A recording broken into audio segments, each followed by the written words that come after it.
Hey everyone, welcome back to another edition of the Cellerant CEO podcast series powered by Dr. Bicuspid. My name is Kevin Henry, the editor-in-chief for Dr. Bicuspid. Thrilled today to be joined by somebody I really enjoy talking to and learning from, and that is Dr. Robert Martino, who's the founder and CEO of OraCare. Hey, Dr. Bob, how are you? How's it going, Kevin? Hey, I'm doing well. I get to hang out with you a little bit. It's a good day whenever I get to do that. That's So I know what an awesome guy you are, but I'd love for our audience to know a little bit more about you before we dive into the topic for the day. Okay, I'm a dentist. I guess I still am. I haven't seen patients in 20 years, so I don't know if that I can even call myself a dentist. But Hey, I couldn't do a crown prep, but I know where to put the handpiece. I don't think I could do it. So, but I own and operate 7 dental practices, and of course we got OraCare, and I have other businesses outside of dentistry too. In fact, I'm sitting in a airplane hangar. That's where our offices are because we have a airplane maintenance company, and because airplane maintenance and dentistry go hand in hand. You know how that goes. So, but it's surprising that in my other businesses, everything that I learned in dentistry translates. okay, tell me. And I think that's like if you're a good dentist, you you find out what your patients want, you know, and there's wants and needs. We always say there's wants and needs, and so you got to take care of their wants, and then you got to make them understand what their needs are, uh, become their wants, and not if someone wants beautiful teeth, they're not worried about periodontal disease. Well, they should be, because they don't want their teeth to become real long and gums and spaces. So you have to talk to them in that language. And so you have to find out what they want first. And it's the same thing in whether we're talking about OraCare, the rinse, or we're talking about EASW, the airplane maintenance company that works for NetJets. I mean, we got to find out what NetJets needs, and then provide it for them. So all this stuff, and then you got to be great communicators. I mean, when you're talking dentistry to patients, you can't talk over their head, and you can't say periapical lesion. You've got to get it down to their level, and so you got to be great communicators. The same thing in other businesses too, and so and then I think finally what I've learned in dentistry is that you only if you do a good job. Like, um, I can get by and not do a great job. It catches up to you eventually, but for that procedure, and it's the same thing in business, is if you are doing a good job, if you're putting in the time, if so I think a lot of people say is you're a business guy now. How'd you learn that in dental school? I didn't. you know, in dental school we learned our only business class was how to design an office. And I didn't do very well in that either. Well, so I'm curious, how did you develop this entrepreneur mindset, not only for dentistry, but like you said, other industries as well? Well, I think I've always questioned stuff. Like, I've always so when I was in dental school, and they were teaching us gold foils that we weren't going to do, and all this different stuff. In my mind, I'm thinking, man, I am going to change dentistry, because, we're waxing up in teeth, and I'm thinking, this is the stupidest thing, and which I didn't realize there was a new world. There was that world out there until I saw Gordon Christensen my senior year. And I thought, oh, I knew there were better ways to do this stuff. So I think I just question stuff. Like, I don't know. I don't know whether it's a confidence, or, I always think if someone else is doing it, probably I can do it too. and so I think it's, I love building stuff. Like I like building, Yeah. whether it's with people, whether it's with um, businesses, whether it's just with products. I love creating, and so I think that just gave me an avenue. It wasn't something that I sat down one day and go, I want to be an entrepreneur. It just happened, and as it was happening, I'm like, I might be decent at this, and so we at one point I became more valuable to my dental offices as the business guy than a dentist. And that's hard to say as a dentist. Okay. It's very hard to admit that, I'm more valuable because we think, went to dental school, every dentist out there thinks they're the best dentist in the country, right? So as I did, so I'm like, how could my patients ever survive without these hands? And but they did. And the great thing about that is we're seeing, you know, 10, 20, 100 times more patients than I ever could have by myself. And so we've expanded that. And so you have to look at what your strengths are. Look, I kind of give a presentation, and the name of the presentation is "You're so much more than a dentist." And we are so much more than a dentist. I mean, we're the accountant, we're the metrics monitor, we're the marketing director, or we're the chief strategy officer. We're all these different things, and I just chose to do the ones that I thought I was best at, and that I really enjoy. Being the dentist of all those 50 or 60 things that we do every week as a dentist just didn't make my top five, right? And so that's why I choose to put down the handpiece. So then, did you find people, the avenues that you didn't enjoy or you didn't feel confident in? You found people who were experts in that, or how did you kind of fill in those gaps? Right. So for example, when I did put down the handpiece, I put down the handpiece when I was very confident I had associates slash partners that were as competent or more competent than I was.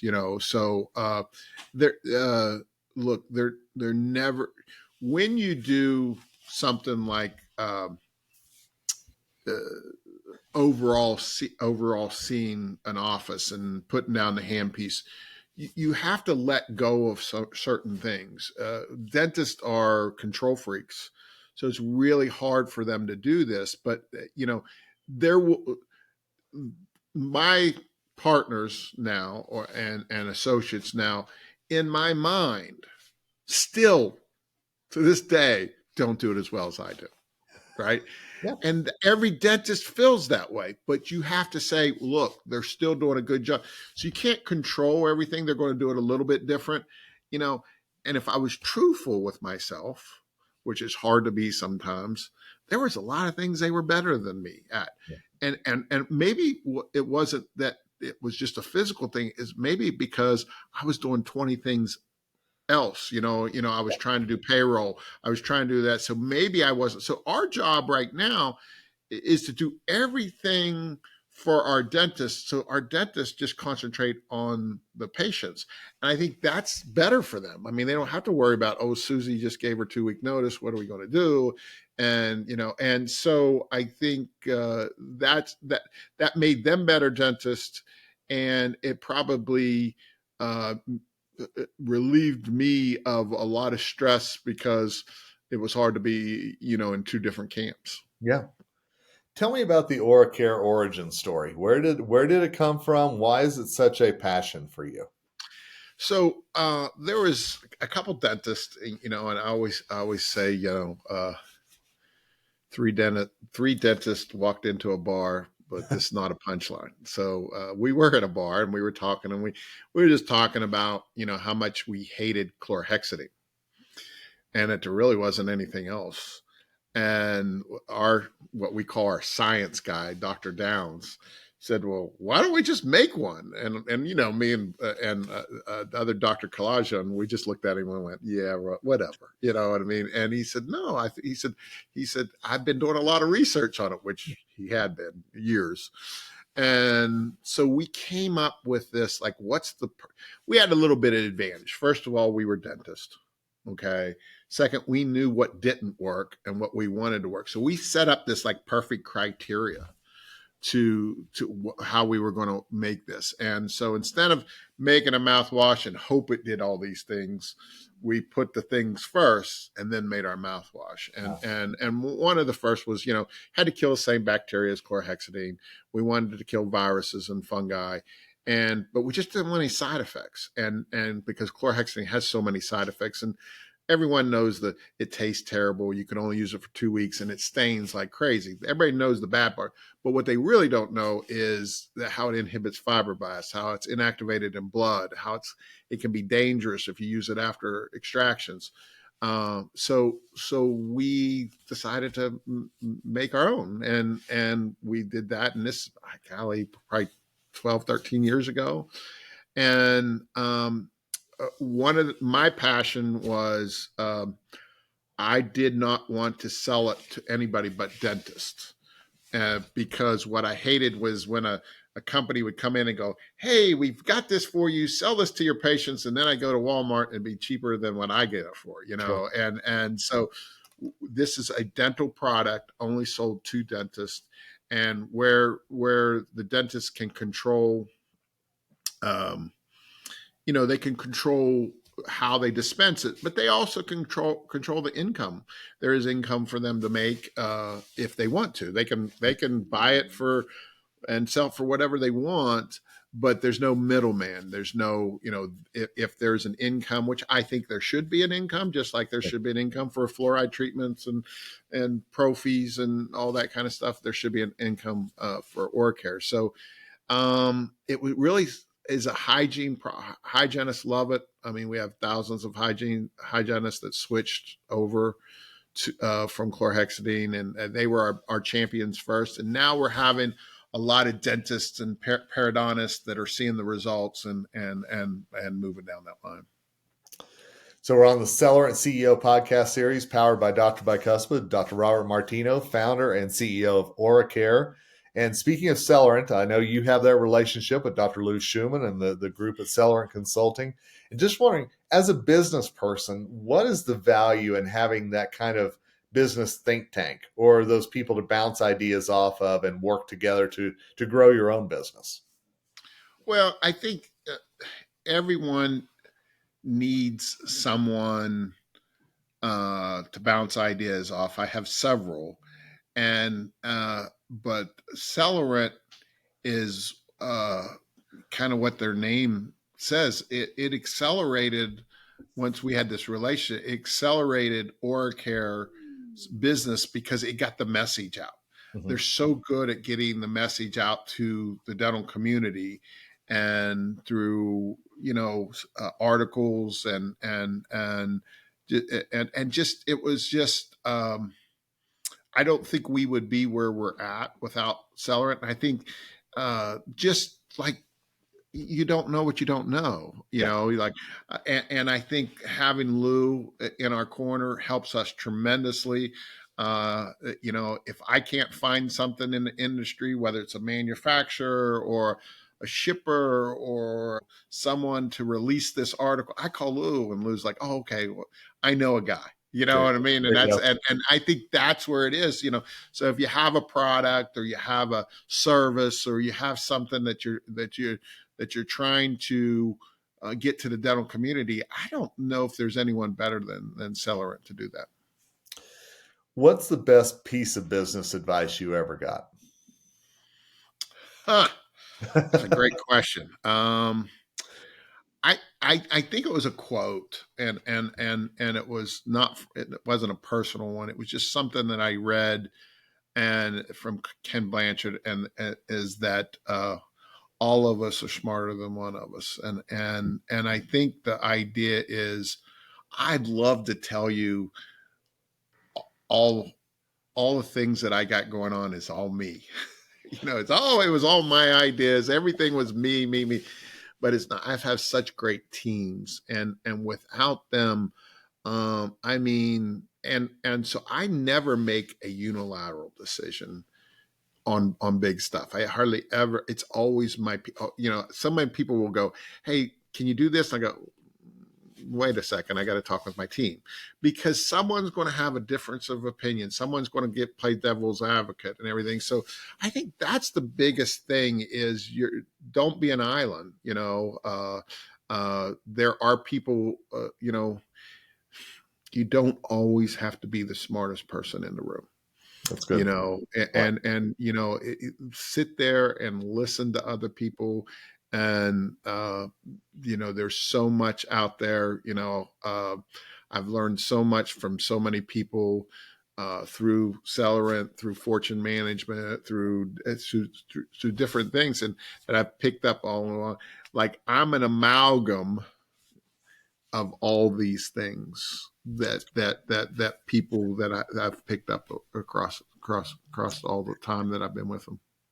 So last question for you. I still to this day, it was about 3 years ago now, you were on a podcast at the Hinman meeting, and Mm-hmm. you were talking about work-life balance and the Mm-hmm. importance of that. And to this day, I still remember that because it's something you're so passionate about, is Yes. finding that middle ground. And I'm just curious, are there any tips you would share on that work-life balance with our listeners and our viewers? Oh yeah. It has to be intentional. You have to try it. It's so funny that you said that. Is about right after the pandemic. Mm-hmm. Some people want to come back to work. Some people are like, I really like this time off. Some of us who own businesses are like, will they ever open up again? So it was a scary time. So all my offices always worked 5 days a week, always open 5 days a week. And so I saw that this was a stress. So what we did was we now work Monday, Tuesday, Wednesday, Thursday. Okay. And we're off Friday, Saturday, Sunday, Monday. And we come back the next week, Tuesday, Wednesday, Thursday, Friday. So twice a month, we have 4 days off. And this is in every one of my businesses. And, we did that in OraCare. It just has changed who we are. People are happier. I attract more people from that. People stay more. People go on vacations, without taking vacation. Yeah. And you think we went 1 day less, you think our production would have went, or at least they just say it has went this way. And it's amazing how that's happened. And it was all about, I know work's important, but I know family to all these people are more important. And so you have to be, I love the people that I work with, and it is great. It is great to be a part of them. But people, they want to be with their families, and I get that. And I think it's very important that as a business, you at least recognize it. There's some things that you can do and there's some things that you can't do, but you have to be intentional about it. Not just with yourself, yes, with yourself, but with your employees too. You want them to go. One of the reasons why I went to be a dentist in the first place was I saw other dentists when I was younger in high school that when they got home, they left work at work. Mm-hmm. And I thought that's good. Now we can't always do that nowadays, but we have to be intentional on our time off and make sure that's one of our goals, just as well as I want double-digit growth this year, or I want this, work-life balance it has to be just as much intentional. Love the talk, love the ideas today. And I want to make sure where people learn more about OraCare. Do you mind just giving the website? Yeah, it's oracareproducts.com. And if you want to know more, the best thing is do a webinar. You get to stay in your office. They send you lunch, and it's a Zoom call, And I promise you, once you use it, you'll love it. The biggest thing is it works, and so it's easy to be a CEO of a product that works. Well, I always enjoy the chat with you. I always learn something, and I know that you have such a passion for things, and it just shows through. So, Dr. Martino, thanks for the time today, my friend. Thanks, Kevin, as always. Absolutely. And thanks to all of you listening to this episode of the Dr. Bicuspid Cellerant CEO podcast series. We'll be back soon with another episode with another CEO with some life-changing thoughts.